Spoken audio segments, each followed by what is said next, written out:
So, ladies, we are live on Facebook. Hi. Hi, Miss Kennedy. How are you? I don't know, because I got lost trying to find your house.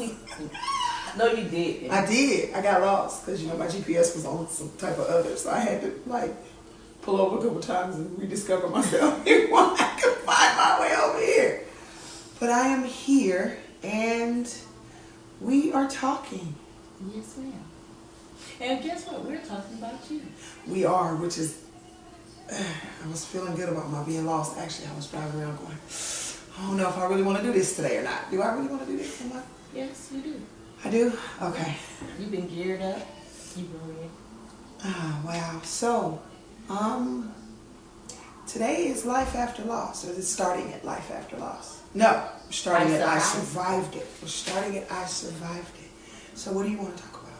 Today, we're going to give everybody a little insight on what Changing Life Through Media is all about.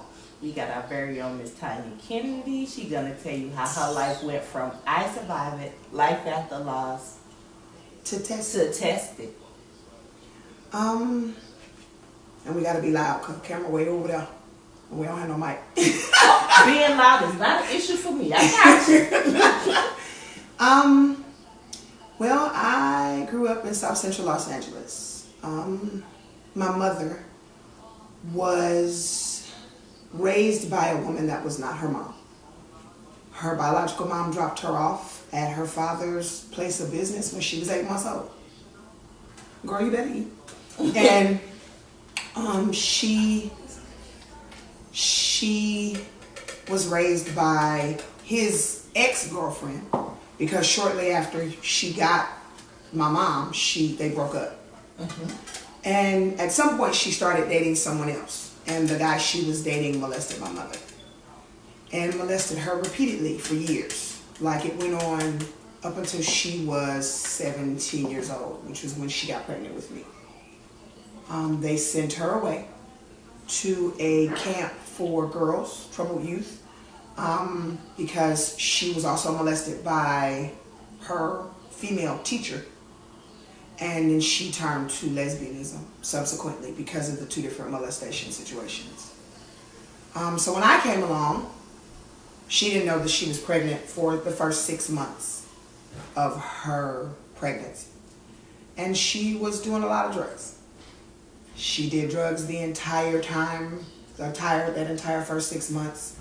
She did powder cocaine. Her mother, adoptive mother, said to her, where's your cycle? And she said, what are you talking about, Mama? Cycle? Because my mother was this big, so she wasn't showing nothing.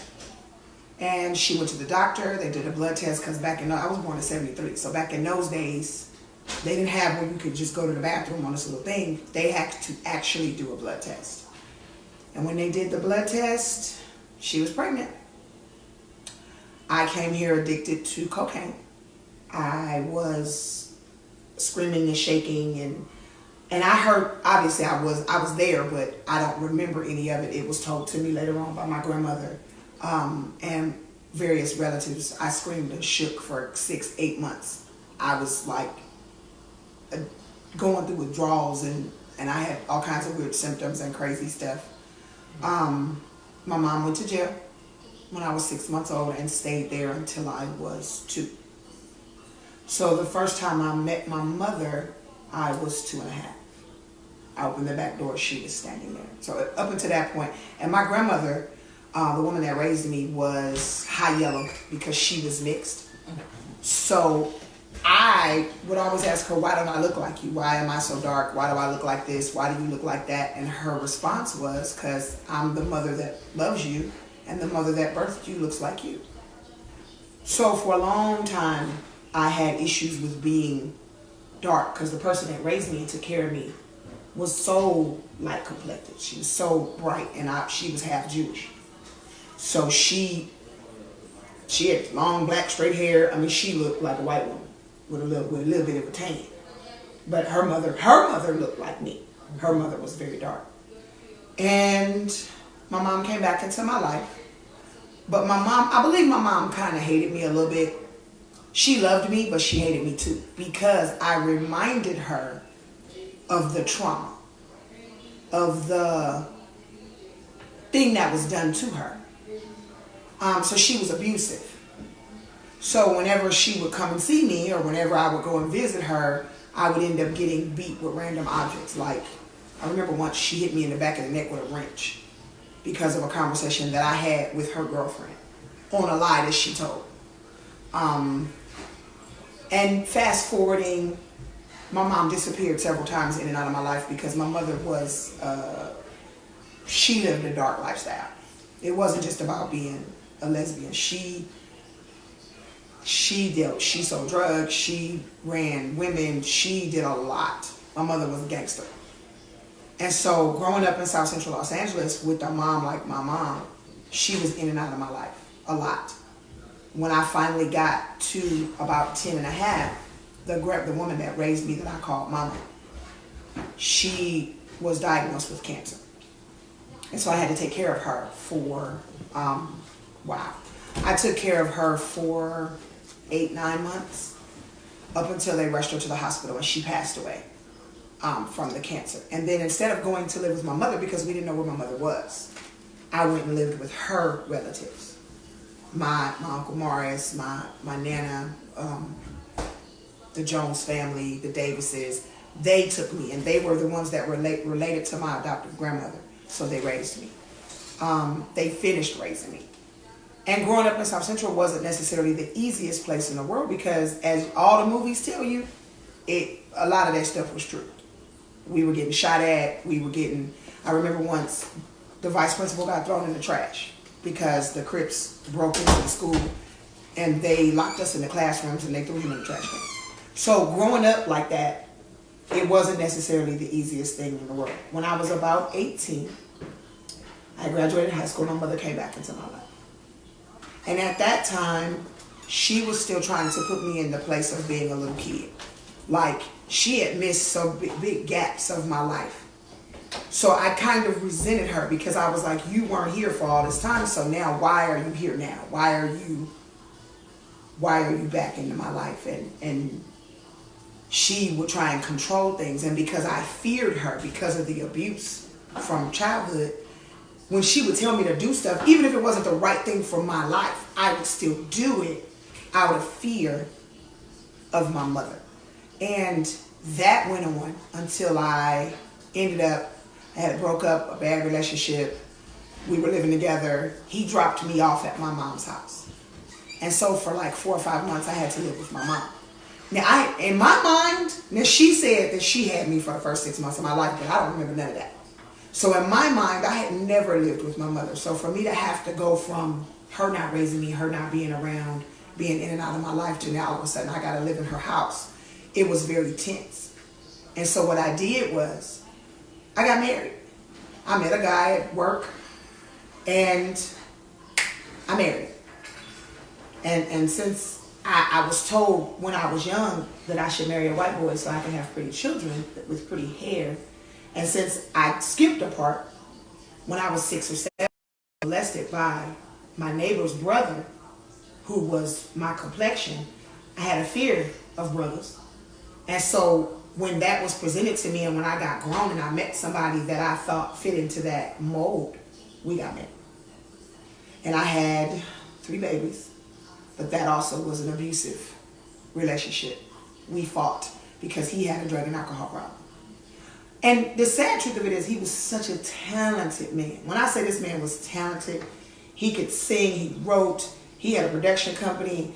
He could get drunk and play B.B. King so cold and be slobbing drunk playing B.B. King like this. And he playing the blues, and he not looking at the guitar, nothing. And he's just can't talk, but he could play that guitar. And just amazing talent, amazing talent. But the drugs had him. Fast forward again, we were married 6 years. I think he would verbally abuse me and I would whoop his tail. And that was our relationship. It capped off. We moved from Los Angeles to the high mountains. We were in the Palmdale, Lancaster area. And because he was originally a DJ, because he had like this golden voice, like his speaking voice was super deep, and he had the radio voice. So he was on the radio in the high mountains, and he left me and the kids, because he got fired, and he left me and the kids for 30 days by ourselves in a hotel. I was able to make it somehow. I sold my car. I went through a whole bunch of changes. And when he came back, I threw a 40 ounce, not 40 ounce, one of those big beer cans. I threw it at his head and embedded it in the wall behind him at the hotel. And I said, I'm done. So my oldest 3 kids were from that marriage. I have 2 boys and a girl from that marriage. David, Tay, and Kier. Then my 4th child, because I was trying to get away from the first bad relationship, I ran headlong into another bad relationship, and he turned out to be a pedophile. So he molested my 2-year-old daughter. Unbeknownst to me, I didn't know he was touching her. I was going to school, and I would come home, and he was locking my boys in the room. My oldest son was at school. My middle son at the time wasn't old enough to go to school. And so he would lock my son in the room and take my daughter in the room with him while he watched porno. But I didn't know any of this stuff was going on. I didn't find out until I put him out the house when I found the porno bills. But I didn't know the extent of it until I met my husband that I was married to for the last 15 years. I didn't find out until we started dating. He had left and was gone and had moved on to like a whole other state. He had left me, and we had broken up. The baby was born. She was like 2 or 3 weeks old when he left. And my daughter began to talk about what had happened to her when I met Robin. In the midst of me getting a divorce from my first husband and dating my second husband, my first husband passed away from a drug overdose. He was doing speed and alcohol together. And his heart exploded in a hotel room when he was coming to visit the kids. He saw them that weekend. He called that Monday morning and told them he was sorry because he had gotten drunk with them in the house. They said that they loved him and they said goodbye. They were headed to school. And when they got back home that next day, the police had called and told us that their father was dead. So I had to identify the body. I had to release his body to his mother. That was the worst phone call I ever made in my life. How do you call somebody and tell them? And at that time, we were still married. Because literally that day, I was printing out divorce papers, sitting with my fiance, printing out the divorce papers because I was getting ready to get married. And by this time, my children were scarred. And I didn't know how much until way later. But literally my children, the scarring and the damage of all that abuse that I was going through literally was starting to play out in my kids. So Jeffrey died. My 4th child's father had run away. And then my husband that I was getting ready to marry, after Jeffrey died, we waited a minute and then we got married in Las Vegas. And we got married in Las Vegas and then we moved to Georgia. Now, our relationship started off, it was rocky because he had a drug problem too. But he was functional. He would go to work, he would come home, we weren't fighting, we weren't arguing. So in my mind, it was okay. But it really wasn't. It really wasn't. We moved to Georgia because his dad and his family was here. His mother was devastated that we left and went to Georgia. But, and my mother was still alive at that time too, and she was like, don't go. Because she said to me, if you go please, could you use one? My mother said, if you go to Georgia, I'm never going to see you again. Whew. And that ended up being true because she died and I never got the opportunity to get back.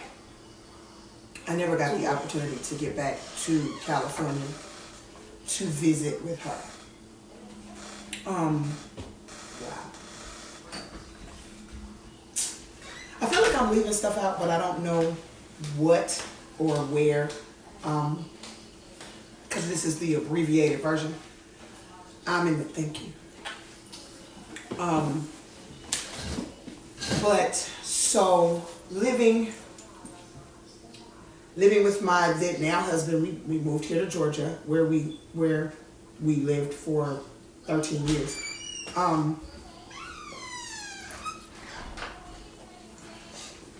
After being here in Georgia, he was sober for a while because he didn't know anybody. So he was going to work, he was doing what he was supposed to do, and we had this amazing relationship and this incredible life. And then they found out about his criminal past and they fired him. And when they fired him, he then got back into the drug scene because he was depressed.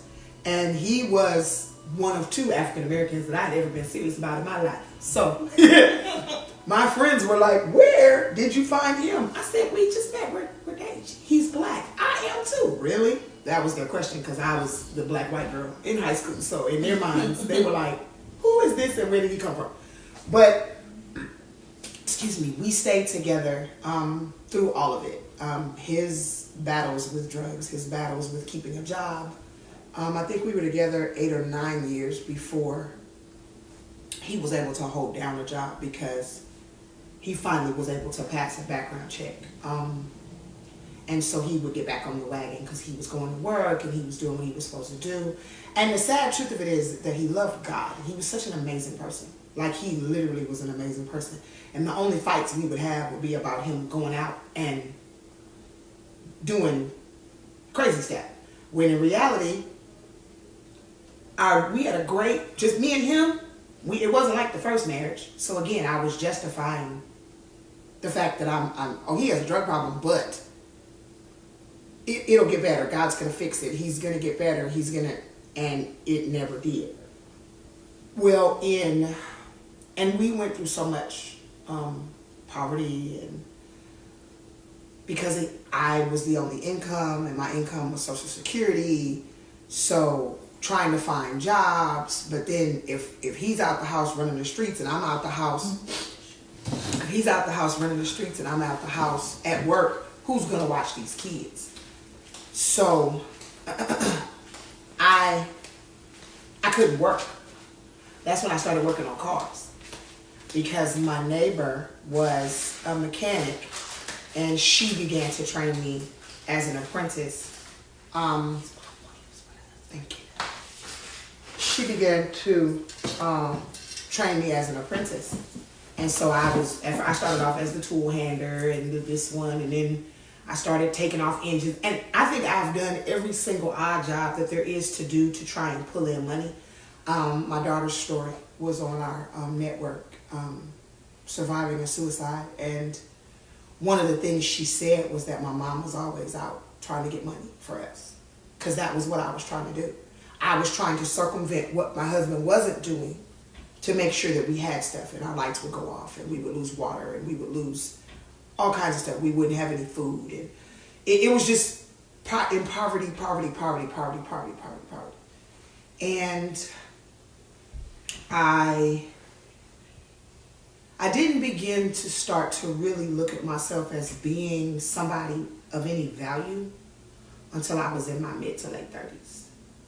Because we joined a church. And when we joined the church, my pastors are amazing. Apostles Gregory and Junie Kelly, Restoration of Life through Jesus Christ Ministries in Jonesboro, Georgia. Hey. And they saw in me something that I didn't see in myself, because I thought I was ugly. I thought I wasn't any good for anything. My thought process, and I didn't realize it was, but my thought process was, if my mother doesn't want me, how can anybody want me? If your own mother don't want you, how do you have any value? How do you have any worth? And so I began to grow, get delivered from stuff, get delivered from low self-esteem, get delivered from rejection, get delivered. I just began to get delivered and get delivered. And I got to a place where I started to have self-confidence in myself. But my husband was still doing what he was doing. He was still in and out the wagon. He was still on and off. It was still to his detriment. Like, he would still be okay for months and months and months, and then he wouldn't. In, I want to say early 2011, his mother, because she had moved up there with us. She had her own place. So his mom was now in Georgia living near us. She was with us for a while, and she got her own place to live, and she was with us. And she and I became super close. And she was diagnosed with cancer in February, March of 2011. And she ended up having surgery because she had pancreatic cancer, which was, like they say, pancreatic cancer is one of the worst cancers you can have because your pancreas sits in a spot where it touches everything. And they removed it, and they thought they had gotten it all, but they hadn't. And so it resurfaced on her liver, and they gave her a certain amount. So she lived from the beginning of the year, the surgery, all the way up until December 28th of 2011, his mom passed. That was so hard. Like, it was just hard. Now, mind you, my mom had cancer and had been battling with kidney cancer for a while. And she was doing what she was doing and going to get treatments, and they had said that because her cancer hadn't come out of her kidney, that if they just took one of her kidneys, she'd have been fine, but she was afraid of the surgery. Fast forward, now it's 2011. My mother and I had been feuding because she never liked anybody I was with, my husband, anybody. She didn't care. She didn't like nobody. So we hadn't talked in several days. So when I texted her and told her my mother-in-law passed away today, and she texted back, sorry to hear that. January 1st rolls around. We had my mother-in-law, we cremated her, we moved everything out of her house, we put everything in storage. We had a repast because she was cremated, so we didn't have a service. We had like a party basically. And on January 7th of 2012, when I got back to my house, my family had been searching for me on Facebook because they found my mother dead on January the 3rd or 4th. And they assumed that she had been gone since, like the 1st or 2nd. Because my mom is the person that calls you. As soon as 12:01 hit, she called everybody. And she didn't call anybody. And when I finally got up there and got through her phone, there were a million messages from her, to her, but no messages out. Like, she didn't call anybody because she had passed away. And so that started another spiral, because then my husband, who was extremely close to his mother, when I say close to his mother, like if he was sick, he'd go to her house before he'd come tell me. He'd go get medicine from his mom. When I say he was a mama's boy for real, he was a mama's boy for real. And so when she died, her birthday was in October, she died in December. So every year from that point, for the next 3, 4, 5 years, from October to January, my husband would literally disappear. Like, he might come home, but he was gone. He would be blasted for all those months because he couldn't deal with it. He never would grieve correctly. He finally got better and started to come out of it in late 2014, 15, and at that time, right after that, he was holding out a good job, things were getting better, we were living in a really nice house, and then we found out he had cancer. He had prostate cancer, and we found out that he had stage 4 prostate cancer. So at that point, like, he had it for a while, and we didn't know that he had cancer. And so that's when you say I survived South Central, and I survived poverty to get to the life after loss part. Because I lost his mother, and we lost a lot of people. It wasn't just that. I mean, my nephew passed away. His mother, my mother. Hold on, right there, your nephew passing away, because that's when we get into your new show, Tested. So we'll let you go on to that, and then we'll come back to the nephew, and we'll explain Tested. Okay, all right. Well, needless to say, everybody and their mama was passed away. Everybody passed away, and it was like my daughter, that attempted suicide. She couldn't function because every male figure that she cared about, they were dying. Like her uncle, her dad, So when we got to the point of saying that my husband now has cancer, and she also had a heart condition where she had to have surgery. So she had to have surgery, he had cancer, and I was in school. And all those things were going on at the same time. When all this stuff was going on, I had a teacher by the name of Dr. Althea Sumter. And she was my mother at school. When I say if it wasn't for her, I'd have probably dropped out. I mean, there were a couple more people too, but for her specifically, because it was days when teachers would hurt my feelings and she would slide me in her office and be like, we're not doing this. You have faith. You're a woman of God. You could do this. Da, da, da. And she was steady be in my face to tell me, no, you can do this. You can overcome. You can overcome. And so I was really hanging on to school. Like my self-esteem had got to a certain place where I thought I was okay. I didn't think I was ugly anymore. At that time, I had gone into the ministry. I went into ministry and I was in training for about 3 or 4 years. And then I got ordained as an evangelist elect. And what that means is that you're not quite ready to become a full-fledged evangelist, but you're not in training anymore. You're acting as what your station is. And so I began to operate as a minister, as an evangelist, and I was going about ministry. And then there was more training and more training, because my pastors don't just throw you out there. They're going to make sure you know what you're supposed to know before you get out there and start running your mouth.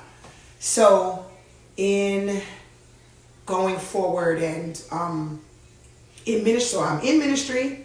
I've got a sick daughter who has to have surgery. I've got a sick husband. And then I have other children that also have to get taken care of. I had my boys, and then my other 2 daughters that were also going through changes with us and everything that was going on. And so in 2017, we lost our house because my husband could no longer work. The cancer had metastasized into his hip, and he couldn't stand up, like he couldn't walk around. Like he was in so much pain. And because he was in so much pain, he had to let his job go because he was working in a warehouse. And at that time, that was the good job. So that was us paying all the bills. The lights wasn't going off. We always had things were like normal people. And we were like, yeah, we go to church. We got 2 cars in the yard. God and did this and did that, and boop. Oh, okay. Now we got to start over. Okay. So then I moved in with my god sister and her husband, Brian and Dawn Walker. And they allowed us to move in graciously with them and my boys, because it's me, my husband, and 5 kids. My boys were 17 and 18. And their god brother, Mike, he said, I'm going to get us a place, because he had just got out the military. So the 3 boys, because Mike was living with us too, because I'm the Kool-Aid mom and everybody lives in my house. So Michael took my sons and he got a place, and the 3 of them moved in together. My 17-year-old who had not graduated high school. And I want to say that I feel like I did something right, because all of them, he graduated, even he paid for his own prom, he paid for his own cap and gown, he worked, and they paid rent and bills, and they maintained their own household. And me and my husband and the 3 girls ended up moving in with my god sister and her husband. At that time, we we were still going through it. My husband was still battling because now you have to go chemo. He has prostate cancer. It was starting to affect us intimately. When he went to the doctor, they told him, we're going to give you a shot that's going to take away your testosterone for 6 months at a time, and you're going to be on this shot as long as you're living to keep the cancer from killing you. He looked me in my face and he said, so you're going to leave me now? Because I'm not a man anymore if they take away my ability to be with you. And I was like, you dumb. You're dumb. We're married. We've been doing this 12, 13 years. What are you saying to me? You're crazy. No, I'm not going to leave you. My vow said better, worse, sickness, health, rich or poor. I went all this other crazy mess with you. Clearly, I'm still here. And he started the chemo, hair fell out, which I was trying to get him to shave his head anyway, because in my mind, bald-headed men are sexy. So I was trying to get him to shave it off anyway. So in my head, I was like, yeah, you cut your hair off. It's going down right now. We ain't got to do nothing. It's just cute. I like it. So he shaved his head because he was like, and I came home all excited, but he was sick. And we had to deal with the illness. We had to deal with his bitterness because he started to become bitter. My godbrother and my godsister, they bought a home because they were originally living in a trailer. So we were literally all in one room at their house. Well, they left and we stayed in the trailer because we were going to make the trailer. And his credit, we couldn't make the trailer. So we were in the trailer for several months. And then we ended up having to move into their brand new house with them. Which, someone's here. Yes, we have guests. We have visitors. But moving into their house put a strain on their relationship, as well as it made it hard for my husband because he felt like less than a man living in another man's house. He did. It just, and we had never had to live with anybody as long as we lived with them. And we were with them like 2 or 3 years. We lived with them.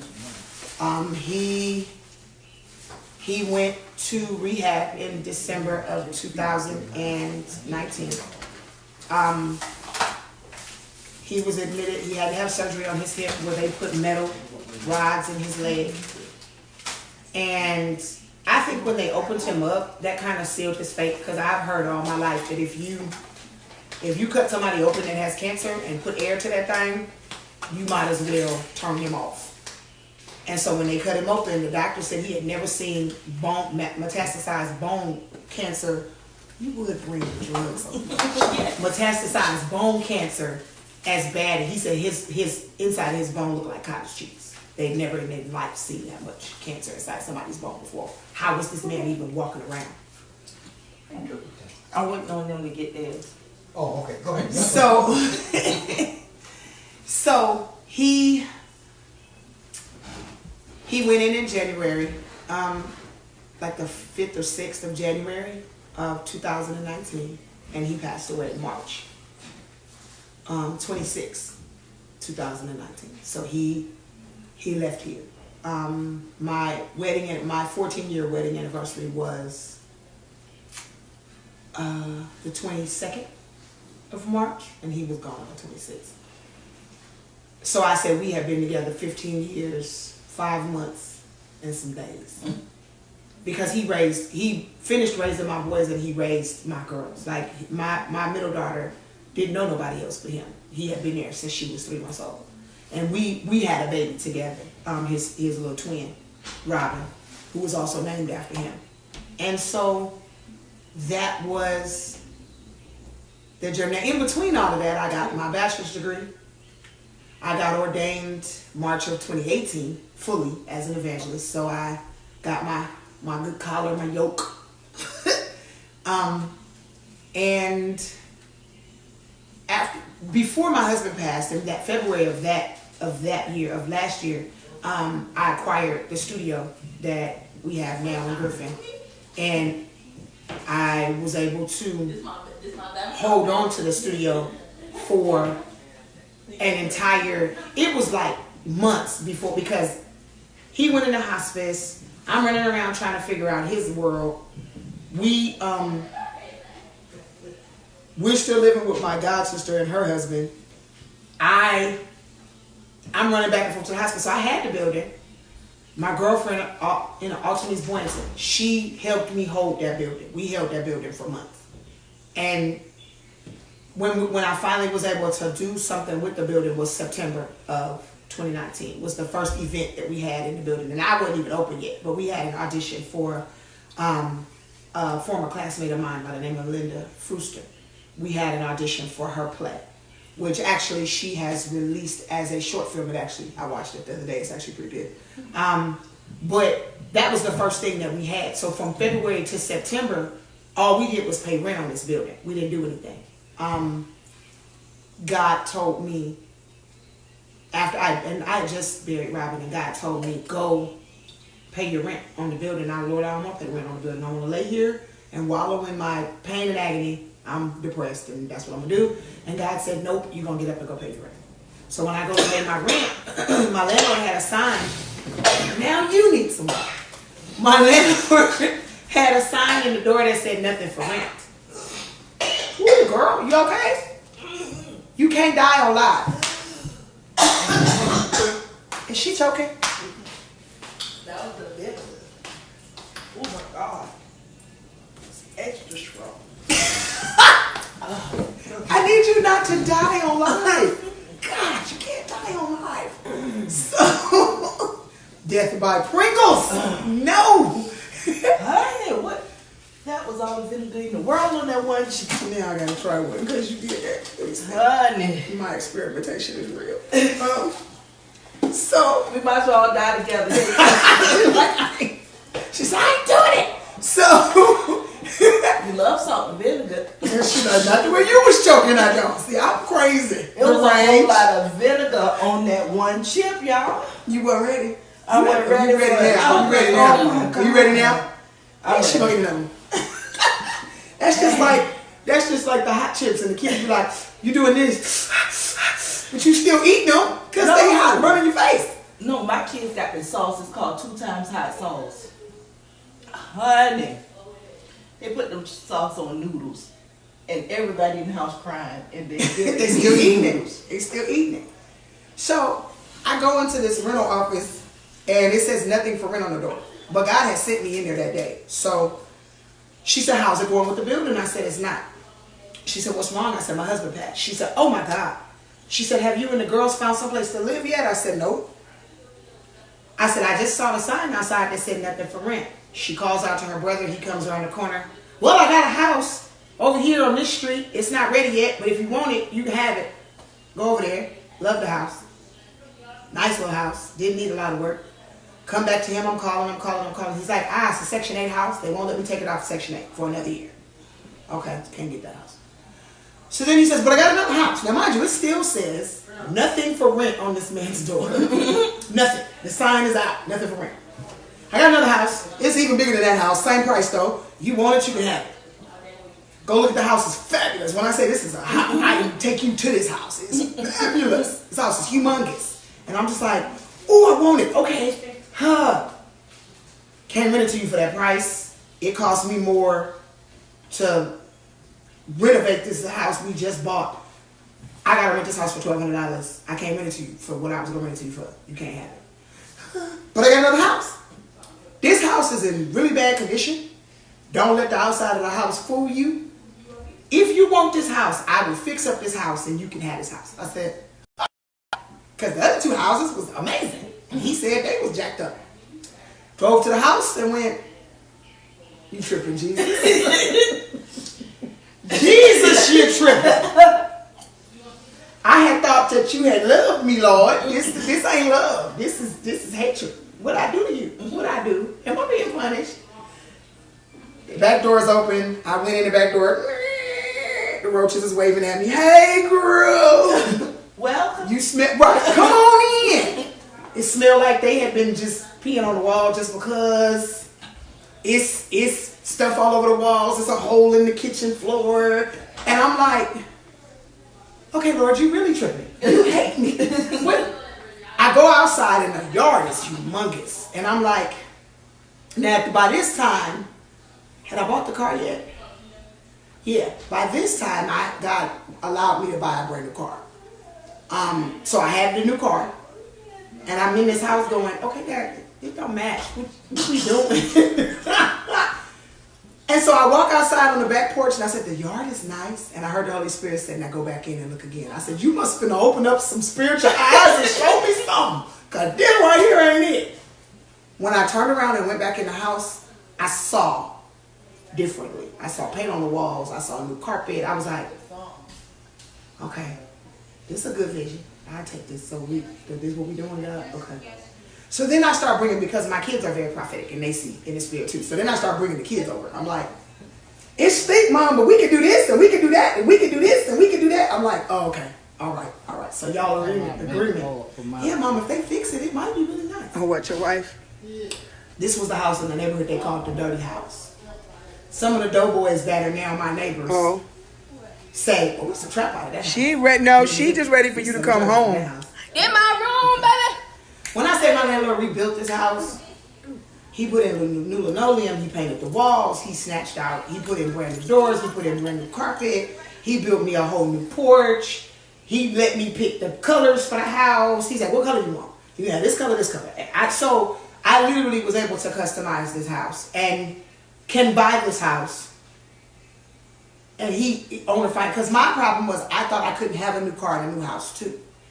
And my girlfriend on to me said, don't limit God.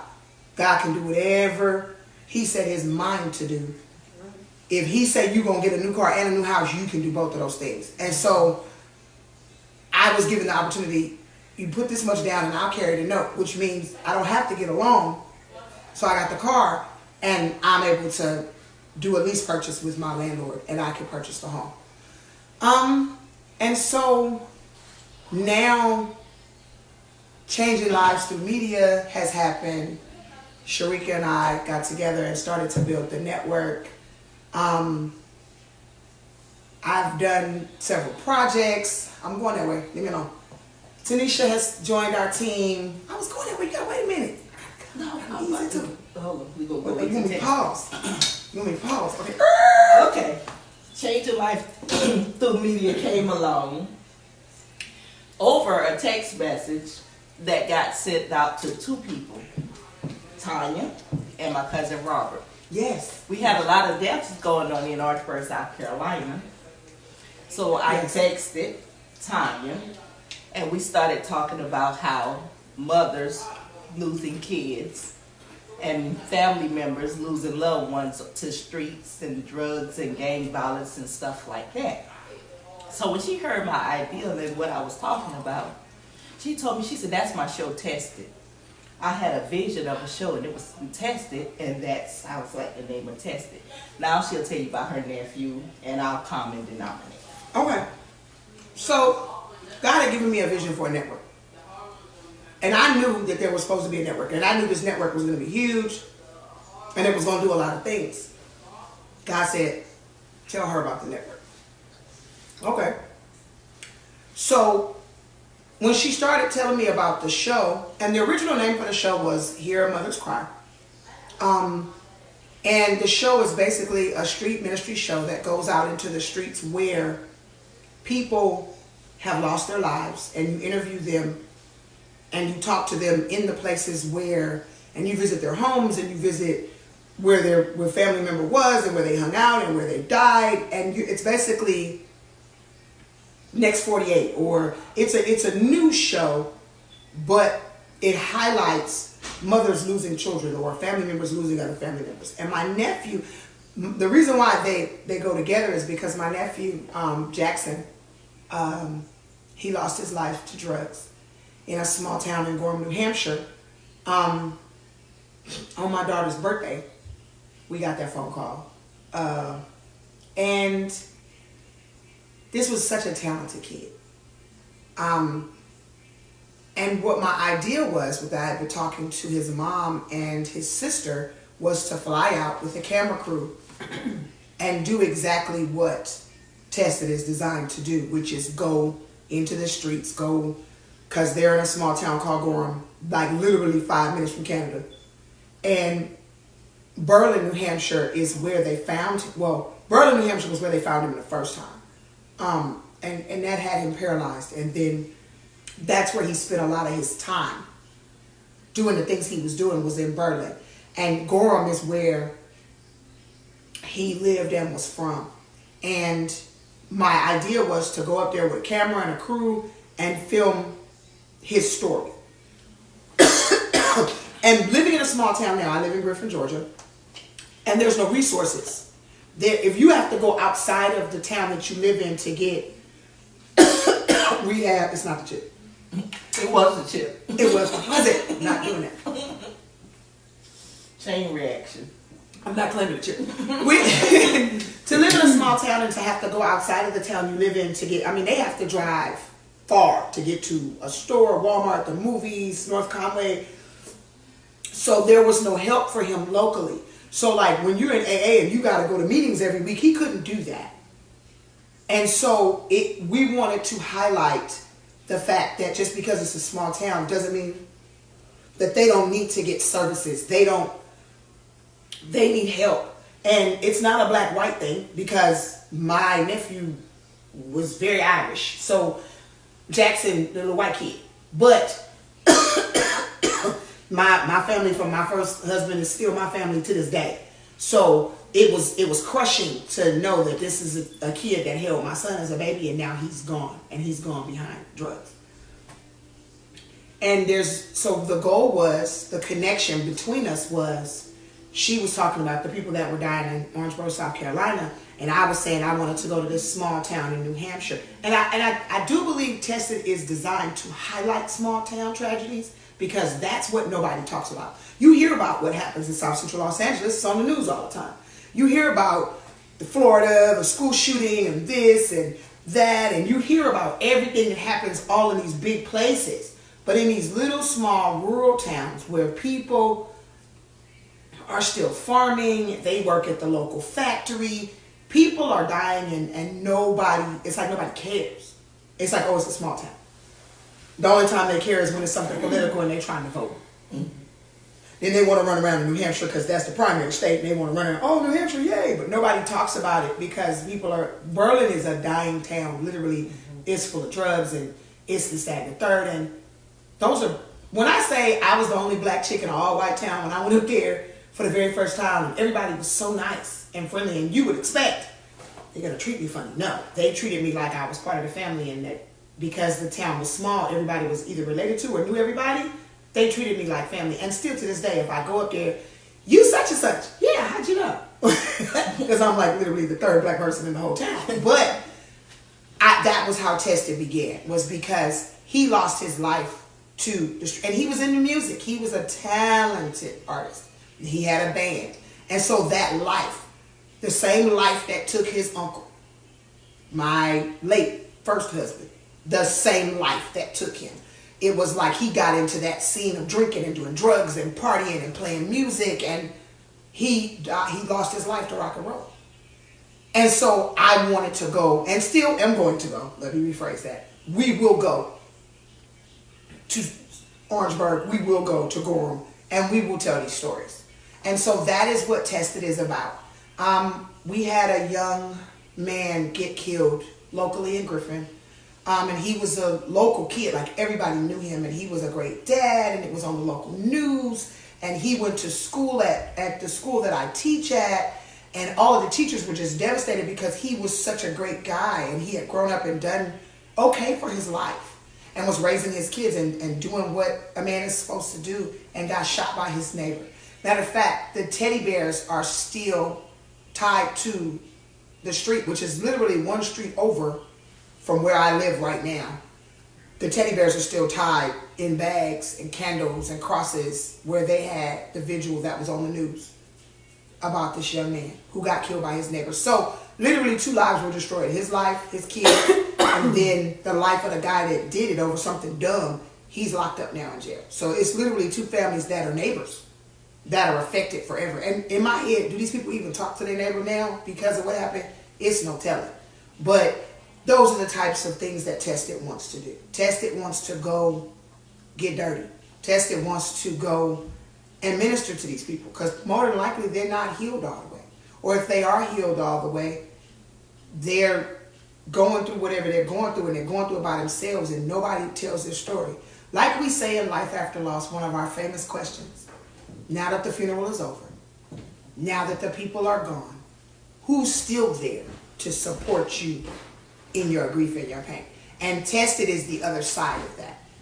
Tested is the news show. Tested is, we're going to tell your story in a newsworthy way that allows you the freedom and the release to be able to say, the freedom and the release to be able, my brother just came down here and asked us what we code. He doing sign language. The freedom and the release to be able to tell their story and to be able to talk about their loved one and how they felt about them and how they felt about what happened. There's a story that, and shout out to Oprah. Before I say this, I love her. But there's a story that she told and we want to retell it because we ain't like how she told it. And nothing against Oprah because she Oprah. Shout out. Power to people. But we want to tell it from a different angle. We want to tell it our way. And it touched my home, so it's somebody we know. And the story was well known in Orangeburg, South Carolina. But the things that the person went through the interview, we would love to hear her actually tell her story and get to talk and actually have a real interview where she can talk.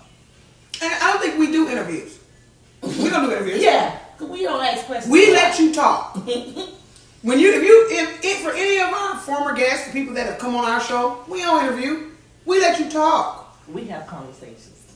I got an email from somebody just yesterday about one of our episodes because they were like asking all these questions why we didn't probe into this and we didn't probe into that, because that's not our job.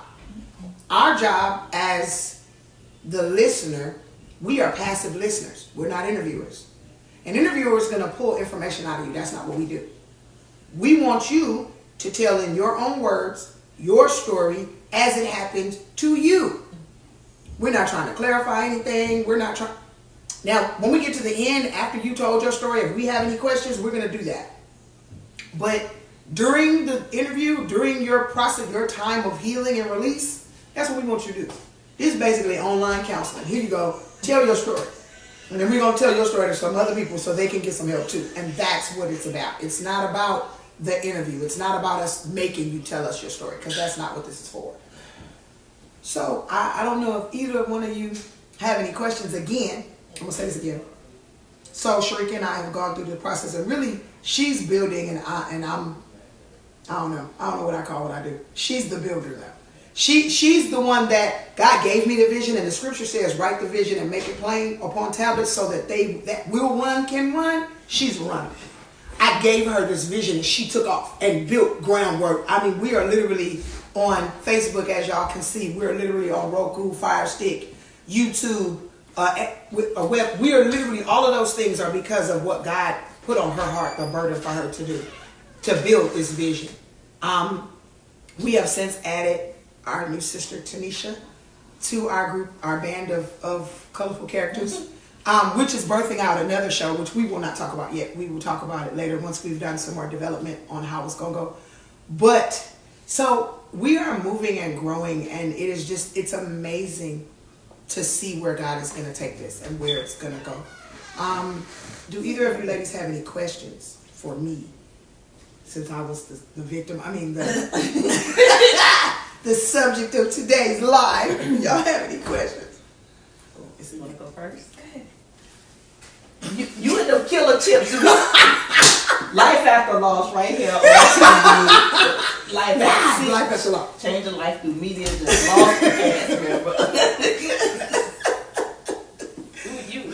So you don't talk about the killer chips because you started trying to death by Pringle. No, I think my husband was trying to get my Social Security, y'all. I just don't know what he gonna do with it. Because honey, I ain't never had a dog that was on the books, so he's gonna be in trouble. I think I should have got some counseling before. I can't. Girl, ask the question.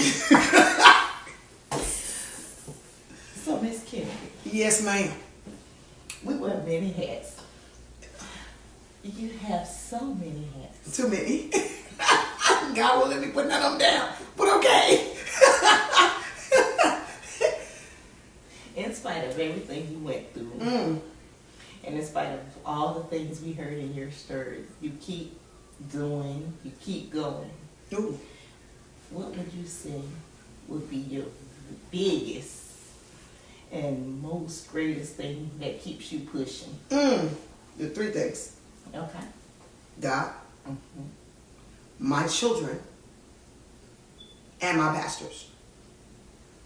God first, because he is first. He starts everything. I wouldn't be breathing or sitting here if it wasn't for my kids. For my God. My kids, because, like, for example, my oldest son, and I told him this once before, but I had contemplated suicide for years. Because, again, I thought I was a garbage can. So when I got pregnant with him and had him, he became my reason for living. He became my reason to, so first was God, and I wanted to kill myself, but I wasn't going to kill myself because I was raised in church and I was afraid of hell. Because in my mind, if I die now and I still got to keep dying, that's not solving my problem. So I was just suicidal. But I was never going to attempt to do it past, I think maybe a couple times I would sit and play with stuff on, like, how they call it now, cutting. I did that in high school. But I never was actually going to go through with it because I didn't want to go to hell. That was my thought process. I'm going to go to hell. So I didn't want to go to hell. So because I didn't want to go to hell, I wouldn't do it. So when I had him, he became my reason for breathing. Like, because he was the most beautiful thing I've ever seen in my life. And in my mind, he came for me. Look what God gave me. Oh my God, this is amazing. Then I had another one. Oh my God. Then I had another one. And so then, once I got to the 5th kid and all of them fine, I was like, it must be me. It don't matter who the daddy is. It don't matter, because that one daddy in the middle wasn't cute. So she's still fine. Yeah, he was. He was not. That was not his attribute that was great. Not his face at all. So, Tanisha, don't pay me no attention. No, I'm crazy.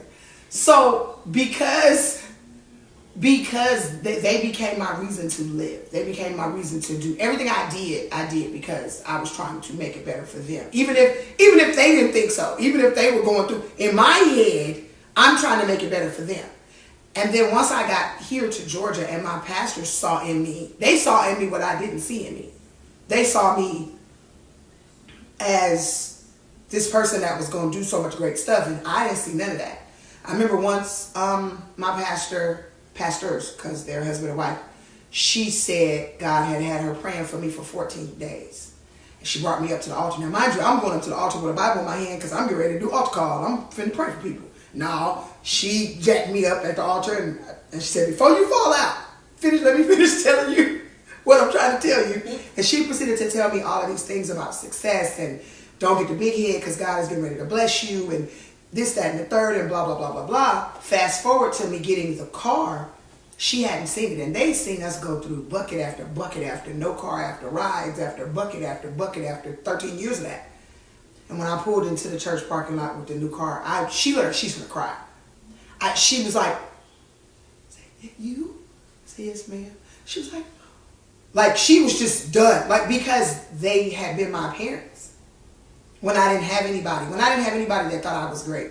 When I finally told them that my mother didn't raise me, my pastor, he was like, well, you got a daddy. You don't need to worry about that. You got a mom and a daddy. We are your parents. You ain't got to worry about that. And so these are people that have seeded into my life and paid rent and bought groceries and paid for us to go to my stepdaughter's graduation. And when my husband died, and see, now I'm going to cry. When my husband died, my pastor shut down earth to make sure that I was okay. He was calling me every day. He was at the funeral home before I was. He helped me make all the arrangements. He was going to go into his pocket. Thankfully, GoFundMe came through for Sister that and the tax money, and I was able to pay for this funeral. But he was there, and his wife was there. They were there. She was calling me. Because in my head, I'm just still Tanya, but at that time, I'm clergy. So they calling all the other ministers on the team. They like, Tanya just lost her husband. They like, oh God, tell her. And so I got all these other ministers hitting me up on Facebook. They giving money from the other covenant churches, and I'm just like, man, I'm important to somebody. Like I'm part of something that's greater than me. And I know, and so for me, keep going is the family that God has given me. And now having a purpose too makes it, because now it's like, okay, God, what is all of this for? So that's why. I need this character. Tanisha, we know you got boulders. Go ahead. Yeah, I know. Tanisha be saying crazy stuff. Tanisha just did an interview the other day, y'all. She did her first interview with us. And that thing asked questions. What did you just hit me in my head, sis? So I'm just waiting. I ain't even ready. Oh, girl. Well, I think it's important for everybody watching to know, at what point did you realize you had to start rebuilding? I mean, after your husband passed away and you had already been through, because the thing about it is, when tragedy hits you and you go into a low point, everything that you've ever been through sometimes comes right back and hits you because you're at your low point. So when it does that, it's almost like, what do I do from here? You know, so how did you mentally, I know how you physically got up, but mentally, how did you pick yourself back up? Because it's true that our pastors can pray for us. It's true that people can give us insight. It's true. All those things are true. But at what point did you say, I gotta get up and I have to rebuild the person that I've been so broken? Ooh, wow. See, I knew you was gonna say some philosophical to deepness. God, I'm still in that process, baby. That's, and I don't know if I'm gonna wake up. I asked my daughter. I said, baby, I think I'm a public figure. Like people, people are like watching stuff that I do. And I said, because my daughter has 13,000 views on Instagram. I said, when did you get used to that? She said, I don't think you do. I'm still rebuilding who I am. I'm still getting to know me. I had a friend of mine tell me, and I love this dude dearly. I do. That's my boy. And he said to me, you need to figure out who Tanya is. I'm going to kill the chick. You need to figure out who Tanya is now. Who is Tanya? Because you're no longer Rob's wife. You're no longer. Who is Tanya? And I was offended. No, I didn't get offended till afterwards. I was like, okay, let me figure out who I am. Then when I started to wait, I know who I am. Then I was upset. Then I got okay with it again because I was like, well, wait a minute. Maybe he had a point. So I began to go through this self-searching. Who am I? Who is Tanya? What makes her tick? Why does she get up in the morning? Why? And so beginning to form this person in this position of who am I today, that is an ongoing struggle. It'll be a year in March. So next month on the 26th will be a year that my husband has been gone. Since then, I've done some amazing things, including getting my bachelor's degree, fully ordained, the business, the network. We've done some amazing things. We've got miles to go before we sleep. But for me, rebuilding me, that's just me and God.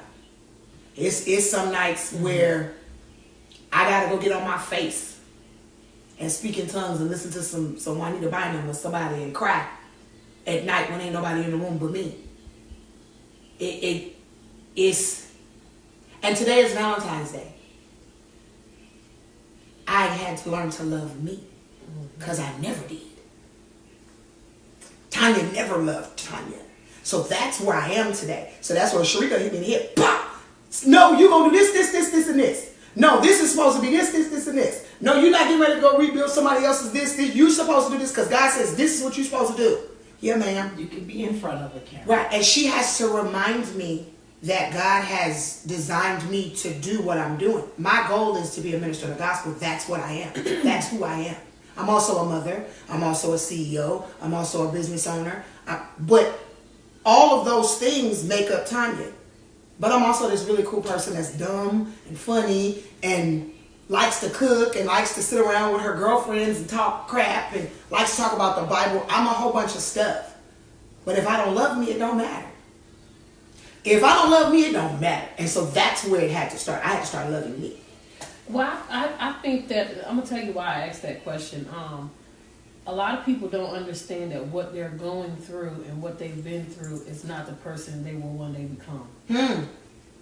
They don't understand. Speaking in tongues is the only thing. Yeah, and it's, when people see that, because how many times do people look at other people's situation and just say, I remember when she did this, or I remember when he did that. And the thing was, the thing is, those things are to be remembered. I don't care if you remember them about me, because the thing about it is, you remember it showed me who I became. Wow. Those memories are great things because they remind us what we were broken from and what we were rebuilt on. So, Girl. I think that was, important because a lot of people, none of us are truly there yet. No. It don't matter. And there is a place on the other side. Because if you ever get there on this earth, boo, you're right. done. So there is way over there. I'm not trying to necessarily get there. I'm trying to get as close to there as possible without crossing over until it's time to go. Right. So it's a process. It is. We just learn to get better every day. Learn to get better every day. And so I had a pastor tell me at a women's service, she said, let the stones that the people threw at you be used to build the platform That's that right. you stand on. And when she said that to me, you know how you go home and you marinate on a word? So somebody give you a prophetic word and you marinate on that thing. I was like, golly. And then my vice principal said to me, she said, God said that you do not have to wear a scarlet letter, that the things that you went through are not for your shame, therefore the healing and the ministry of other people. That's right. So when I look at the stuff that there's so many intimate details that I left out of this thing. It's a book coming. I'm in the middle of writing because I can't say all this stuff. It's so much stuff that has to be read that if you look at the intricacies and the ins and outs of what I went through, I've had people look at me and go, like I told your cousin, you not crazy? Nope, I'm still here. Because I went through what I went through for a purpose. I just told my granddaughter that the other day, I said, baby, she started talking about who she was comparing herself to, her friends who had graduated at the same time. And I said, baby, that's not your journey. I said, this is your journey. I said, if I hadn't married an older man and he had kids already, then I wouldn't have you. I wouldn't be here in Georgia. I wouldn't have the ministry that I have. Now, did I go through a whole bunch of stuff with your granddad? Yes, I did. But I wouldn't have you. I wouldn't have my great-grandbaby. I wouldn't have the family that I have. So that was my journey. I can't be mad at the journey. I just have to go through whatever it is I need to go through in order to get to the other side. Yeah, that's why they say the only way out is through. Yeah, they say if God brought you to it, He'll bring you through it. Oh, yes. And it took me, y'all don't know how much courage it took, because as much as I run my mouth, you would think, no. Because first off, I don't like talking about me. I just don't. I talk about everything, anybody but me. But this had to get done and it had to get put out there because there are people that needed to hear it.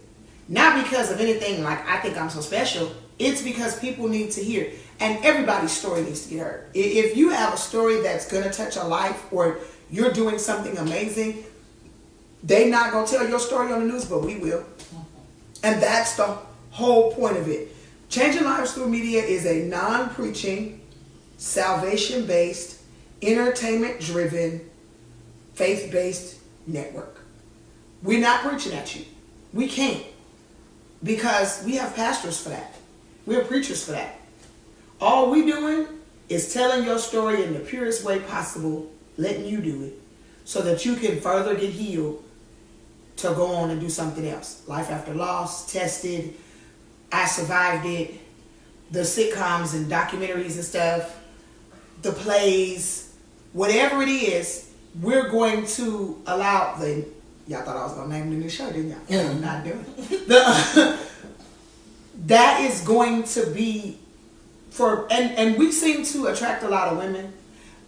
There's going to be a women's conference. I'm just going to let y'all know right now at some point. Either at the end of this year or sometime next year, there will be a women's conference.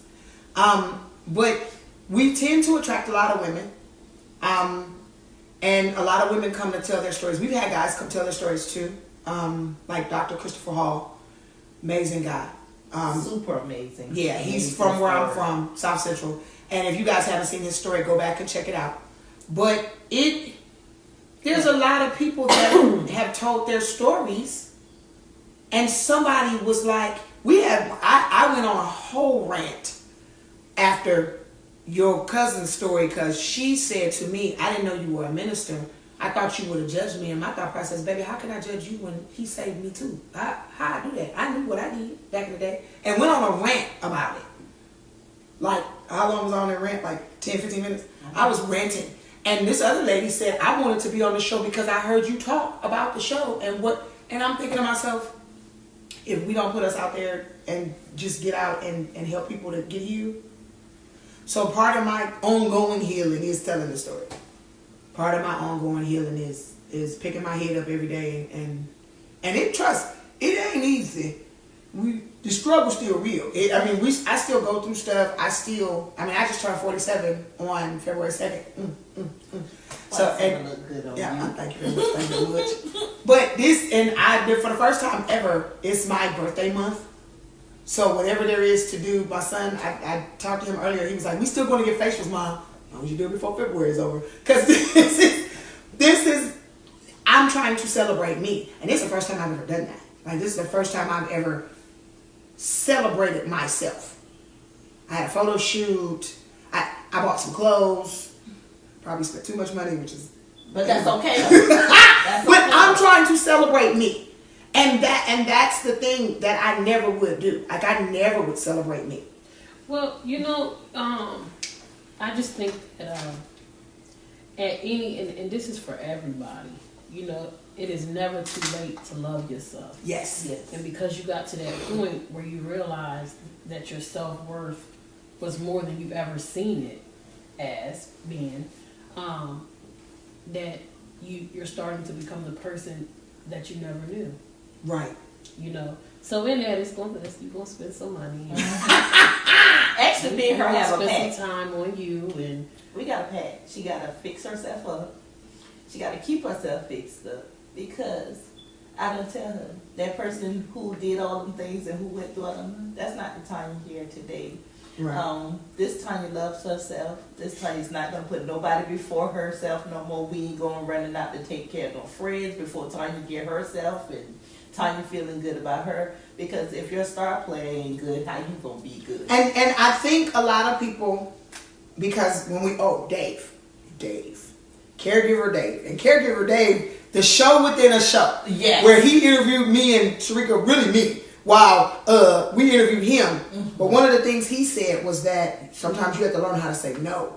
And I had a hard time with that, people pleasing, because I never wanted anybody to feel how I felt. So because I never wanted anybody to feel how I felt, I would do stuff for everybody all the time. And a lot of my friends who are used to me being that person are not used to me setting boundaries. And so, I'm not trying to hurt nobody. You know what I'm saying? I don't want to hurt anybody's feelings, and it bothers me. I had to tell one of my girlfriends, I said, I can't do that because that's not what God said for me to do. And girl, I was up all night on that thing. yeah, I just think it's a year for God's children to receive their blessings. And the reason why I say that is because we're all givers. But my mentality this year is we all serve the same God. And if he'll do it for me, he'll do it for you too. You have not because you ask not. Amen.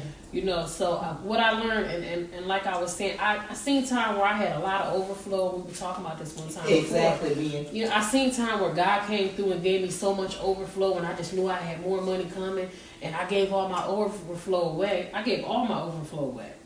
Expecting this other money to come and these other things to come, and then I went through a drought.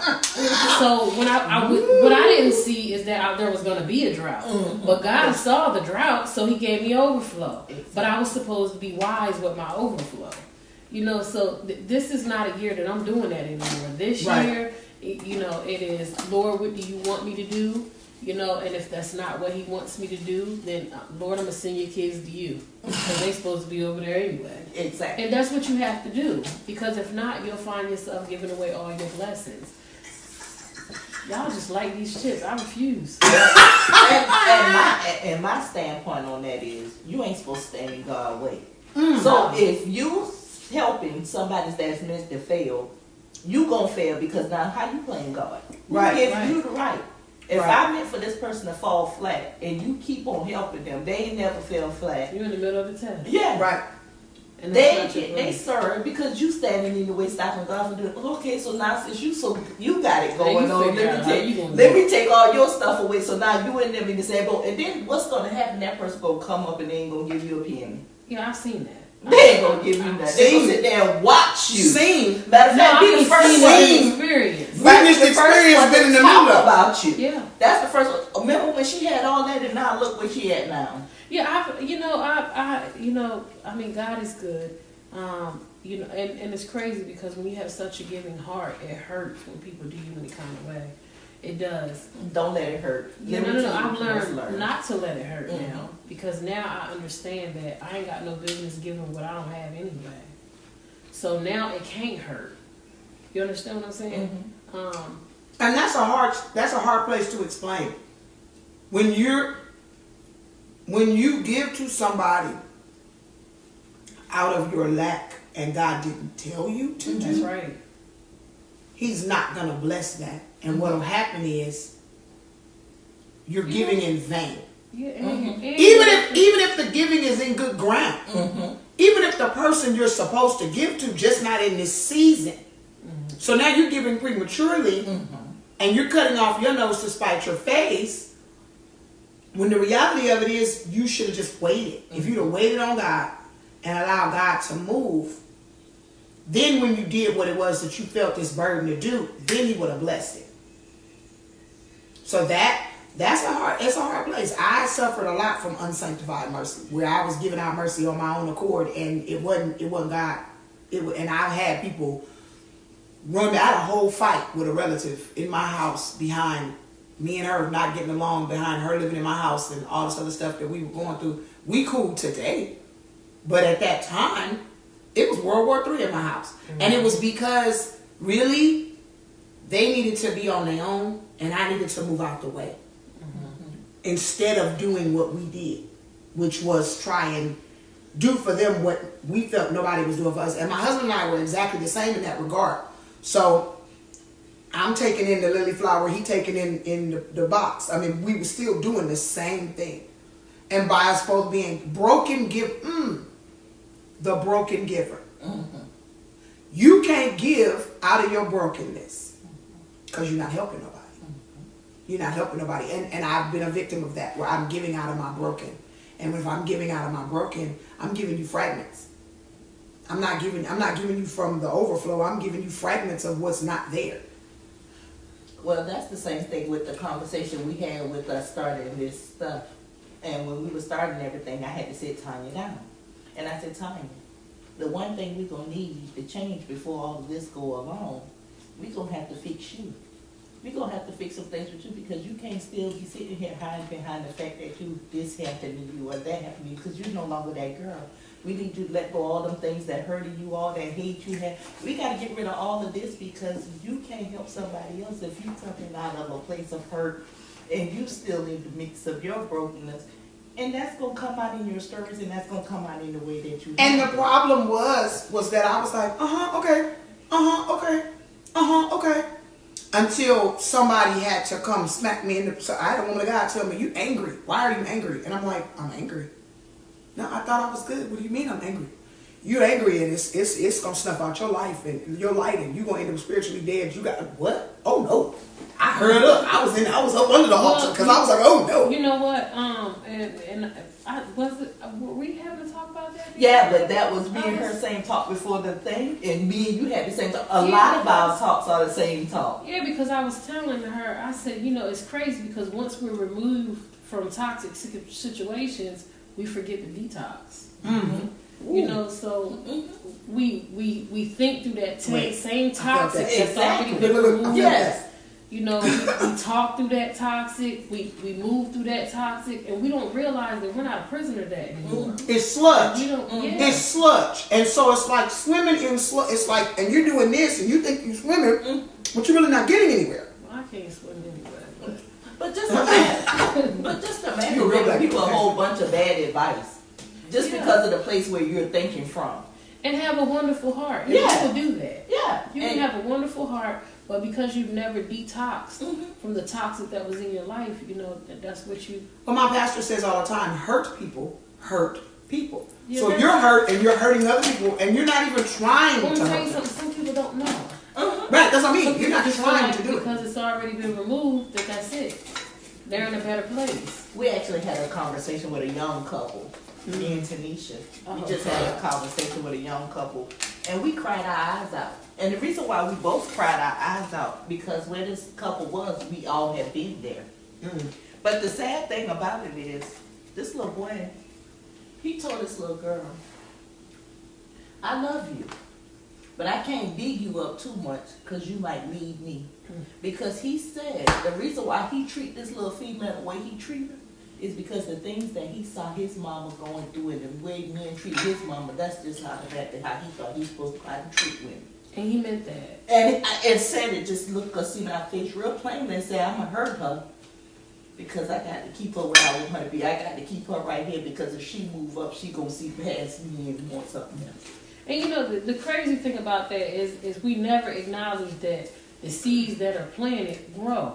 So the crazy thing is sometimes we don't even get the seeds in the ground. You know, dirt get thrown over them and they still grow. They still manifest.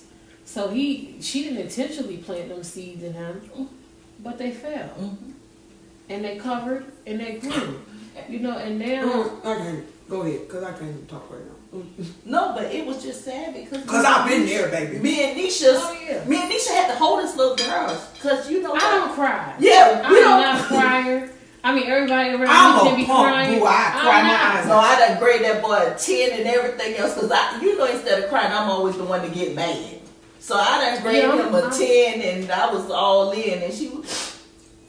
Yeah, I'm not a crier, but you know what?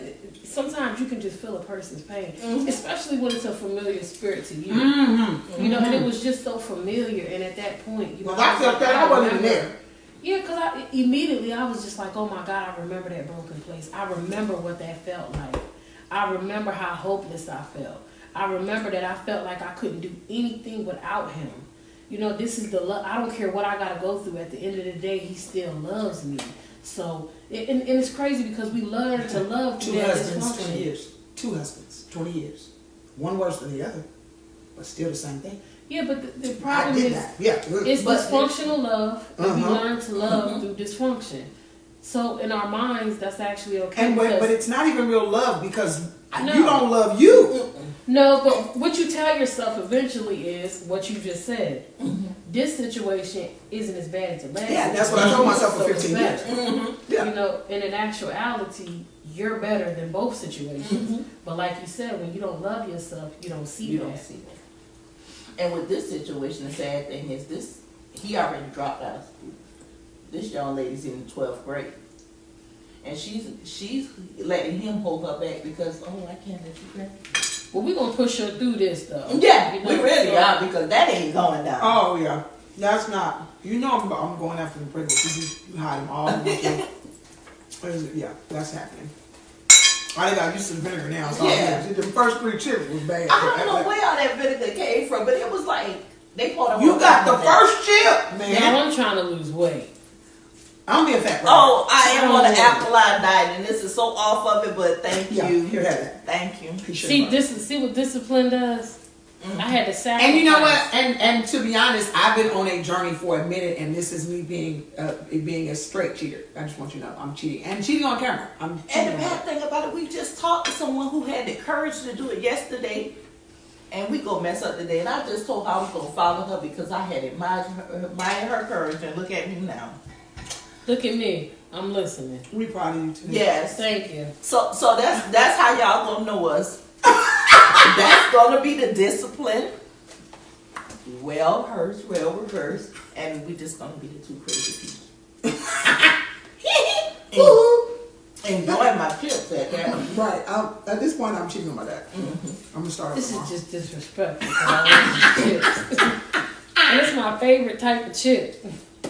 Nah, I ain't gonna do it. I'm proud of you. The next thing about to happen, I'm about to fry some pork chop and just go all the way out. I need to go home. But see, I can eat pork chops. I can actually eat pork chops on the diet I'm on. It's just this that I'm not supposed to have. But I'll just actually detox tomorrow. I'm gonna eat these burgers. Oh, and my vacation from work has begun. Oh, yeah, because I work with Spalding County with little kids. So I think after the week I had with the little Smurfs, I deserve like a handful of chips. I'm just saying, it's been one of them weeks. God, them people crazy. Them little short people crazy. Well, I Since enjoy they not mine and you can't beat being able to sit down with both of you ladies, and you know, like I said, every story is an important story because, to be honest with you, God read each one of these stories, so it's important. Every last one of us. We're not on TV, you know, with millionaire money, but we still matter like everybody else. You know, so I'm glad we're in this place. And the thing about it is, God gives seed to the sower. And so in our giving back, in our speaking out, He's going to give us what we need to be able to do this. And that's just what it is. It's a journey. And we get to take other people along with us on this journey. Tanisha finna fall asleep now. Oh, Lord. Oh no, I'm thinking about these poor chops. It's so sad. Yeah. I'm bad influence because I do love to cook. And if my pots ain't rolling every day in the house, y'all, I feel like I just ain't done my job as a wife and a mother. So I gotta cook remember those daily. days. But I'm gonna blame it on. Something down there. I'm gonna There's a blame. bunch of people that said some stuff. We just ain't. I'm gonna blame it on the wife and the mother, but just know I'm greedy too. But Right. For camera purposes, I'm such a good wife. I'm frying up some pork chops. We gonna eat good, and I'm gonna eat most of them. But hey, I can't. I'm not fooling with you. But so, thank you all for tuning in. Thank you for following us on this journey. There's gonna be more to come. We have a whole bunch of surprises in store for you guys and stuff we're working on. If you are interested in being on the show, you can contact us through our Facebook booking. You can contact us through info@cltm.network or info@lyfeafterloss.com. Either one of those, either one of those venues, you can contact us. If you need prayer, hit us up at prayer@cltm.network. hi, Sean. I can't remember for my first. Oh, hi Sean, how you doing? Hi to everybody that's on the live, because I don't have on glasses, and even if I did, I could not see them little words over there. So hi to everybody that is on this live that has been watching. We love y'all. And I think some of your children might be on here. It's us, yeah, I see Hi, some. Mom. Yeah, hi baby. I love y'all. And I actually want some of you guys to come on and tell your story. I just did what you did. Yeah. See? The live on live. Yeah, we actually were supposed to be answering questions and didn't happen like that. That was funny. But and the one thing I want to do, because my stepkids have an amazing story. When I say they have an amazing story, and I'm hoping that one of them will be brave enough to tell it. Because it's not easy, and it's not my job to tell their story. Of course. But I'm hoping that one of them will come on and tell their story, because it might make some folk mad. Some people might not be happy about it, but it's their story. And if they want to tell it, I'm going to let them tell it. And honestly, to tell you the truth, everybody's story might make somebody mad. Because you know when I told my story, I told about how I treated my kids. And everybody that know me now know I love my kids to death. But if my kids ever want to come on and say, my mama did this to me, I got to sit there and grin and bear and take that, because I did that. When Kiera told her story, Yeah, when you know you and I didn't say a word. I just sat and let her tell it. I think I might have interjected maybe once, because I wanted her to touch on her stepdad and how that affected her, because that was the straw that broke the camel's back. But I didn't say anything.